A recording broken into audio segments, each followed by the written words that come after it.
একটা এটিম একটা পিটিম, মানে একটা ভোকাল টিম একটা র্যাপার টিম। উফ তে কি এবি শুরু করছিস? গেমটা কি সেটা তো কবি। ধর একটা পছন্দ নাম, কিন্তু সেটা তোরা মুখে কইতে পারবি না, সেইটাই অ্যাক্টিং কইরা আমার বাজাইতে হইব। Let's start the game. Jinu দেখ, হা বুঝছি জিমিনা দেখ, কি রে বুঝলি? এখন পাগলের মতো না ফেলে কিছু বোঝা যায়? এই তো দেখ তো, কুকুর ফুল রাইট অ্যানসার মুরগি। জিনু দেখ, হুই হুই হুই, এইটা আবার কি করতেছে? কপি পেস্ট করে দি। ওই দেখ, এইটা আবার কোন অবতার? তে দেখ, তুই ক্যাঙ্গারু রাইট। ওই ভালো করে দেখ, হুই হুই ওই জিনুটা যে কি আগা মাথায় অ্যাক্টিং করতেছে ভগবানই জানে। এই তে দেখ তো, বুঝছি শকুন ভুল রাইট অ্যানসার ময়ূর। ওকে টাইম ওভার, এবার খেলবো র্যাপার টিম। সুগা দেখ, ও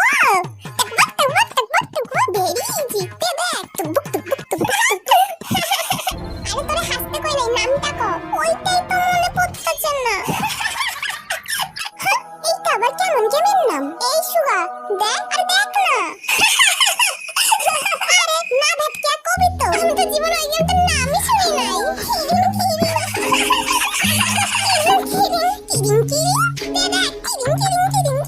ওগো অ্যাক্টিং আমার মুন্ডু বুঝতে পারতাছে না। ইয়া সুগা দেখ, হুই আরে ওই চিনি তাড়াতাড়ি দেখ, এইটা কিন্তু আমাকে পারতেই হইব। হুই দেখতে, এইটার উত্তর যদি তুই এবার না দিতে পারিস, তারপরে তোর একদিন কি আমার একদিন। পুকুরে ঝাঁপ মারা ভুল, সঠিক উত্তর স্কাই ডাইভিং। আজকের গেমের উইনার ভোকাল টিম। আয়না গড়মে তিনটা আয়না, যায় না তোকে ভোলা যায় না, সয় না ঠান্ডার জ্বালাতে সয় না। ও শরীর কাঁপে রে ঠান্ডার জন্যে রে